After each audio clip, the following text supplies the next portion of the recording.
So here it is, as I promised when I was doing the Grail Knights video about how I was going to cover Ategnatos. And let me just say that when Rebirth was first released, not when Ategnatos the single song was released, but when Rebirth was released, I was really excited for what they were going to do with that song and as an album, because I remember someone telling me that they were releasing a new album and it was going to come out soon, and that was shortly after that song came out. Yes, it was 2 years until they released a new album. I mean, you can count the one that they released in 2018, but I don't count that one as new. That one was just a anniversary edition of one of their older albums. I don't remember if it was their original one. It might have been. My memory's kind of fuzzy on that. But with how I'm going to be doing stuff on this channel, that's cheating. So let me tell you straight up, I really enjoyed going back to listen to this. I thought I wasn't going to. I'm usually very touch and go when it comes to deaf vocals, but when I was listening to this, I honestly managed to pull through it, and it was, a good listen. Now, this album ain't perfect. While it is a fantastic representation of what folk metal can be, there was two songs in here that I just wasn't feeling. I thought they played it a bit too safe and were just boring to me. Those two songs I'll get right out of the way with now. So the first one was The Slumber, the second one was Threefold Death. I thought that those two songs had these two contrasting elements where there was meant to be a heavier side from Crygil and a softer side from Fabione. This didn't work for me when I listened to it. I just couldn't get into it. Just the two switches were just too drastic for me, and I thought they were quite bad. While the Slumbers did have that at the start of the song, on the second half I did start to enjoy it when it wasn't doing that. And with Threefold Death, it had the same issues that I just mentioned with the Slumber, with those two contrasting elements, except for with this song, it just lasted a bit longer. And on top of that, I just wasn't into the song. Now, the other songs on this album, there was some great stuff in here. I would say for me, the highlights are Ategnatos, Rebirth, Breathe, and trying to remember the name. Worship. That's it, Worship. So let me start with Rebirth. Way back in 2017, I think that was around the release of the album that had Epona on it. I think it was Evolution 2, but shortly after that they released Rebirth, and Rebirth was a welcome change to what they were doing in Evolution Part 2, as they were speaking in English and not a dead language. And as much as I appreciate the dead language stuff and how folky it was, I can understand for a lot of folk deaf listeners probably not being too into that. I feel like they were, with Rebirth and with this upcoming album that took them 2 years to make, that they wanted to make an album with a bigger appeal. So sticking with English as the language and still having those elements of the dead language. I can't remember the name of it, by the way. But sticking with that as the format really helps with what they're trying to do and trying to get more people to listen to this and to listen to Eluveitie. And I feel like it kind of worked with Rebirth. There was enough of the intriguing nature of folk metal with Elvueitie's distinct style and what they try and go for, as well as Fabione's vocals, as she is quite distinct in the way she sings.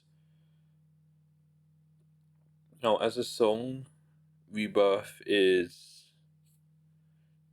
a little bit more, I would say, mainstream in terms of the folk death. You're going to have the stuff that you recognize. You're going to have your guitars. You're going to have the heavy sections. You're going to have the fast drums. You're going to have Cryjewel doing some screaming and some growls in there. You're going to have, them flutes.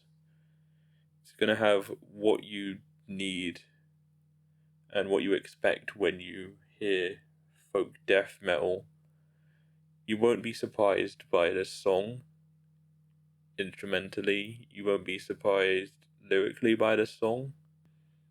But as a listener of Eluveitie going from Evolution Part 2 to Rebirth, you can see a drastic style difference and a drastic direction change. And for some, that's a bad thing. For some, you may like it. I'm a bit on the middle sides of things. I do prefer it when they, do the acoustic songs. Stuff like Epona, Call of the Mountains, stuff like that. I'm really into that stuff. And while they don't really have that on this album, they have songs that are in the same vein structurally with, Breathe and Ambriaramus. I am not repeating that. I don't care if I butcher it. It's taken me like 6 attempts. But anyway, with songs like that and Breathe, they try to go for this, poppy style. And while I do end up enjoying that song, I'm not going to try and repeat its name. I do prefer Breathe over it. Now, I wouldn't say Breathe is the best song on this album. I wouldn't even say it's better than the other song I mentioned. I don't know what it is about Breathe, but I think it's down to the track placement. When you look at the track placement, and if you have listened to this album, towards the end there was a lot of heavy stuff, with stuff like Worship, The Raven Hill, and all the stuff where Cryjewel was taking the lead. The songs do end up being very heavy, and with Breathe, it's a nice change of pace. It's this much softer song. It's something that's just an easier listen. The song is a very easy listen compared to the other songs, and it's a song that is, I would say, pretty poppy. It kind of reminded me of, like, I don't know why, I was listening to it and I was like, why does this kind of remind me of something that, like, maybe Evanescence would, release? But overall, Breathe is just an enjoyable listen, and thank God it's, on the album. I probably wouldn't have been able to do a full listen without this song on the album.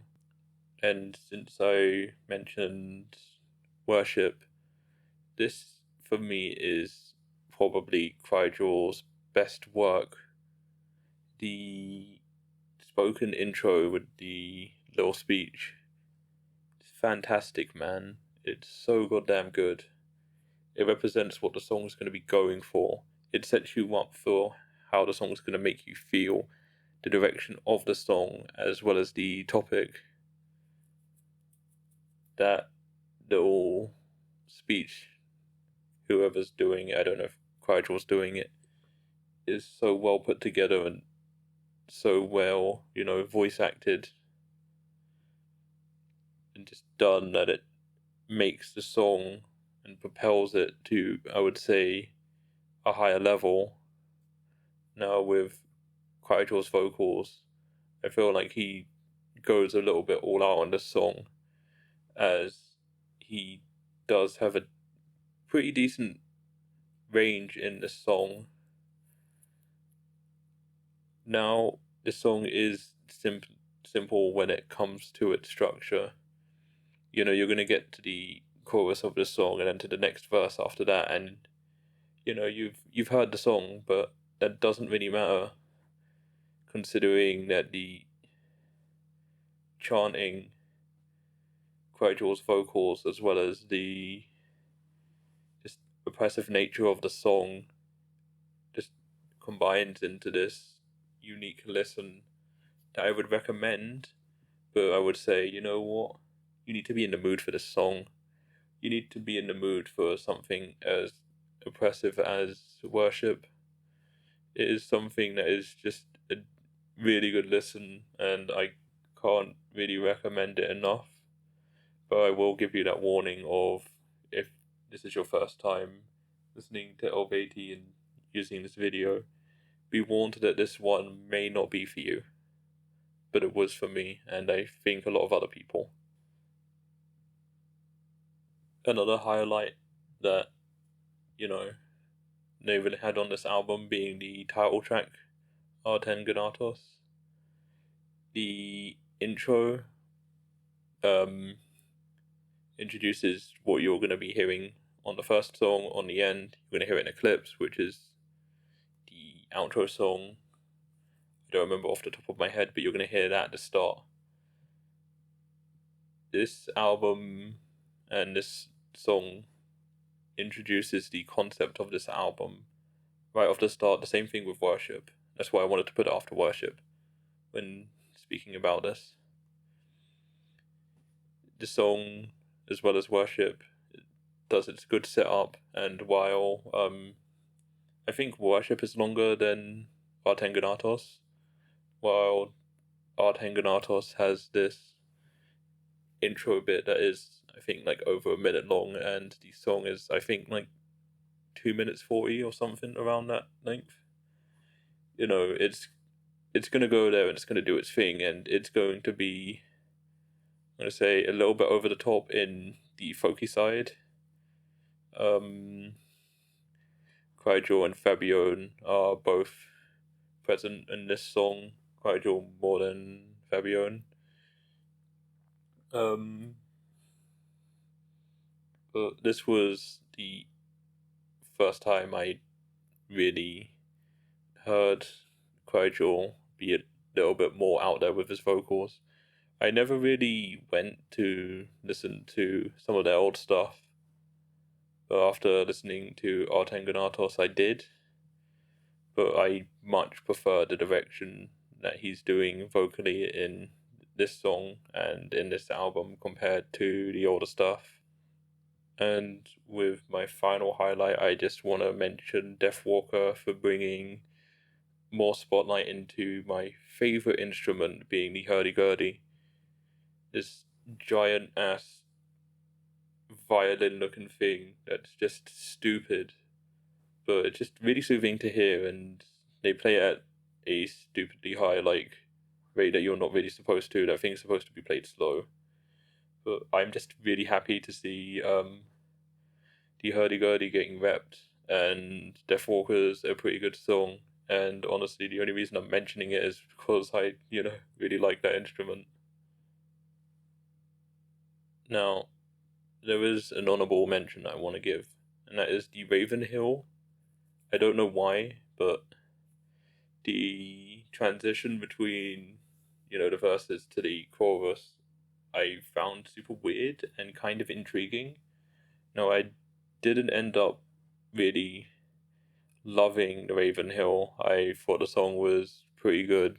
I just wanted to mention that, as whenever I listen to that song, it's mainly for that transitionary bit, which, I don't know, you may think is quite odd. And to be honest, the other songs that I haven't really mentioned ended up being, just good listens, or, I couldn't really find anything else to add. So to wrap this all up, I want to say, is Ategnatos worth going back to? Yes. Is Ategnatos, a good album to introduce you to folk metal? Yes, but be prepared.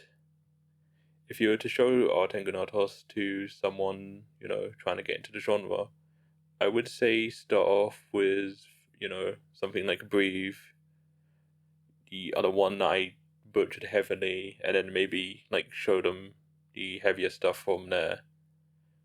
But don't show them something like Deathwalker or, Worship or Ravenhill, as I think that might be a bit too much for most people. I actually got a bit overwhelmed when re-listening to this, as at some point I had to stop listening to the album, as I did get overwhelmed with how heavy the album did get at times. And I know this album isn't the heaviest out of like all of death metal or all of folk metal, but I just wanted to just mention that, as this did impact my listening to this album and, my overall enjoyment of the album. If I was to rate Ategnatos, I would probably give it a flat 8. I probably would have given it, something like an 8.6 or like an 8.8 if I did end up enjoying the full length of The Slumber as well as Threefold Death. But with those songs kind of impacting my listening, I'm gonna just give it an 8.